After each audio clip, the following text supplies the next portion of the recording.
Hello everyone, कैसे हो। तो आज स्टार्ट करने जा रहे हैं बीएससी सेमेस्टर 1 फिजिकल केमिस्ट्री का एक नया टॉपिक, जो कि टॉपिक का नाम है इलेक्ट्रोलाइट्स।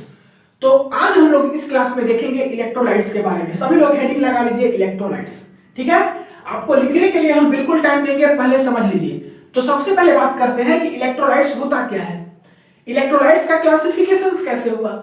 नहीं तो इलेक्ट्रोलाइट्स जो है इसको डिफाइन कैसे करेंगे, तो इसको हम अपने लैंग्वेज में आपको बता रहे हैं कि वैसा सबस्टेंस जो कि क्या करे, इलेक्ट्रिसिटी कंडक्ट करे, इसमें एक्वस सॉल्यूशन में, उसको क्या बोलेंगे, इलेक्ट्रोलाइट्स। वही बात लिखा हुआ है कि the substance whose aqueous solutions conduct electricity that we call that's electrolytes.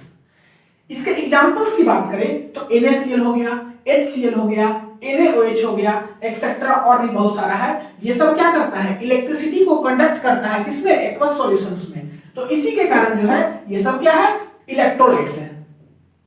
इसी डेफिनेशंस को और हम अच्छे तरीके से लिखें तो ऐसे लिख सकते हैं कि the substances which on dissolving in water और एनी पोलर सॉल्वेंट डिसोसिएट्स और ionise forming cation and anion are called electrolytes.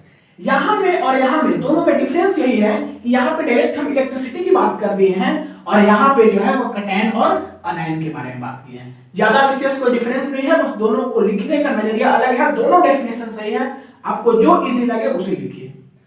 अब ये डेफिनेशन थोड़ा सा आपको लंबा लग रहा होगा, डिफिकल्ट लग रहा होगा, तो तुरंत आसान लगेगा। देखिए कैसे हम बोल दिए कि इलेक्ट्रोलाइट्स का एग्जांपल हो गया NaCl, HCl और NaOH। इसको एक एक करके हम क्या करते हैं, डिसोसिएट करते हैं। तो NaCl को जब हम डिसोसिएट कर रहे हैं तो किसमें डिसोसिएट होगा, Na प्लस और Cl माइनस में। किस चीज में, Na प्लस और Cl माइनस में।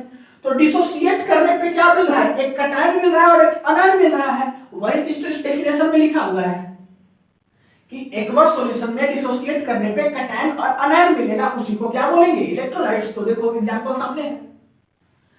अगर दूसरा एग्जांपल्स की बात करें HCl की, तो HCl में ध्यान से देखो कि H प्लस और Cl माइनस में डिसोसिएट हो रहा है। तो यहां पर भी एक कैटायन का और एक एनायन का क्या हो रहा है, फॉर्मेशन हो रहा है। तो ये भी क्या है, इलेक्ट्रोलाइट्स है। उसी प्रकार से NaOH की बात करें तो यहां पर NaOH जो है वह डिसोसिएट हो रहा है Na प्लस और OH माइनस में। तो ये भी क्या है, एक कैटायन और एक एनायन का फॉर्मेशन कर रहा है, ये भी एक इलेक्ट्रोलाइट्स है। तो इलेक्ट्रोलाइट्स का डेफिनेशन क्लियर है। आगे बढ़ते हैं इसके टाइप्स का, कि इलेक्ट्रोलाइट्स को टू टाइप्स में क्लासिफाई किया गया। वन इज स्ट्रॉन्ग इलेक्ट्रोलाइट्स, यहाँ पे दिखाई पड़ रहा है, मे बी लाइट बल्ब का शायद लाइट ज्यादा हो जाता है।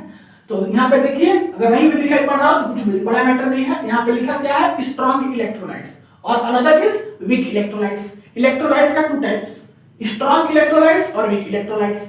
What is strong electrolytes and what is weak electrolytes. किस बेसिस पे स्ट्रॉन्ग इलेक्ट्रोलाइट्स और वीक इलेक्ट्रोलाइट्स को बांटा गया। तो बात करें स्ट्रॉन्ग इलेक्ट्रोलाइट्स की, तो इसको कैसे डिफाइन करेंगे कि वैसा क्या चीज, सबस्टेंस जो कि डिसोसिएट हो जाए कंप्लीटली, वैसा सबस्टेंस जो कि कंप्लीटली डिसोसिएट हो जाए और आयोडाइज हो जाए, उसको क्या बोलेंगे, स्ट्रॉन्ग इलेक्ट्रोलाइट्स। मतलब ऐसे भी कह सकते हो अपने लैंग्वेज में कि वैसा सबस्टेंस जो कि 100% क्या हो जाए, डिसोसिएट हो जाए या आयोनाइज हो जाए, उसको क्या बोलेंगे, स्ट्रॉन्ग इलेक्ट्रोलाइट्स। वही बात लिखा हुआ है कि whose dissociations और आयोनाइजेशंस ऑलमोस्ट 100%। बात करें वीक इलेक्ट्रोलाइट्स की, तो वीक इलेक्ट्रोलाइट्स जो है वो 100% डिसोसिएट और आयोनाइज नहीं होता है। 100% डिसोसिएट और आयोनाइज नहीं होता है, ये इसके पास पार्शियल डिसोसिएशन और आयोनाइजेशन होता है। तो इसको ऐसे लिख सकते हो कि whose dissociations और आयोनाइजेशंस इज पार्शियल। इसमें 100% डिसोसिएशंस और आयोनाइजेशंस नहीं होता है, कह सकते हो कि बहुत कम होता है, 10-15% के आसपास। तो इसको ऐसे डिफाइन करोगे। अब देखते हैं कि स्ट्रॉन्ग इलेक्ट्रोलाइट्स और वीक इलेक्ट्रोलाइट्स का अगर आपका एग्जाम में आ जाए कि दोनों में डिफरेंस क्या है, तो कैसे लिखोगे।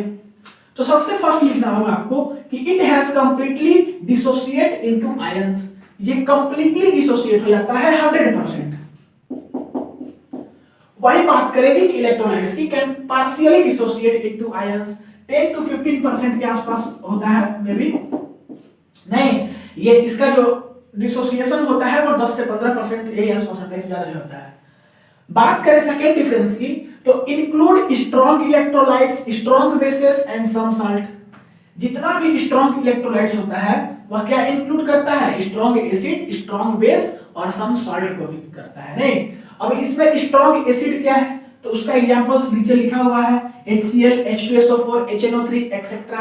स्ट्रॉन्ग बेस उसी तरीका से NaOH, KOH एंड CaOH का होल ट्वाइस, ये सब लिखा हुआ है इसका एग्जांपल। वही बात करें वीक इलेक्ट्रोलाइट्स की, तो include weak acid, weak base and some salt. इसमें क्या क्या इंक्लूड होता है, weak acid, weak base and some salt. Weak acid की बात करें तो लिखा हुआ है CH3COH, HCOOH और H2S एक्सेट्रा। उसी प्रकार से वीक बेस भी लिखा हुआ है NH4OH, CH3N, तो ये सब क्या है, वीक एसिड और वीक बेस है। ये सब क्या है, जितना भी ये सब एग्जांपल्स है सब क्या करता है, स्ट्रॉन्ग इलेक्ट्रोलाइट्स और वीक इलेक्ट्रोलाइट्स को शो करता है। अब प्योर स्ट्रॉन्ग इलेक्ट्रोलाइट्स की बात करें तो इसका एग्जांपल हो गया NaCl, NH4Cl, Na2CO3। वही वीक इलेक्ट्रोलाइट्स की बात करें तो Na4Cn, NH4 का होल ट्वाइस CO3। ये क्या हो गया, स्ट्रॉन्ग इलेक्ट्रोलाइट्स और वीक इलेक्ट्रोलाइट्स का मेन क्या हो गया, एग्जांपल्स हो गया। तो क्लियर है, स्ट्रॉन्ग इलेक्ट्रोलाइट्स किसको बोलेंगे, स्ट्रॉन्ग इलेक्ट्रोलाइट्स का एग्जांपल्स क्या होगा, स्ट्रॉन्ग इलेक्ट्रोलाइट्स का टू टाइप्स, स्ट्रॉन्ग और वीक। स्ट्रॉन्ग क्या होता है, वीक क्या होता है, दोनों में डिफरेंस क्या होता है। तो आई होप आपको पूरा क्लियरली समझ में आ गया होगा। नहीं तो मिलते हैं अगले क्लास में, तब तक पढ़ाई करते रहिए। All the very best. इसको पॉज करके नोट कर लीजिए। 1 2 3 4 5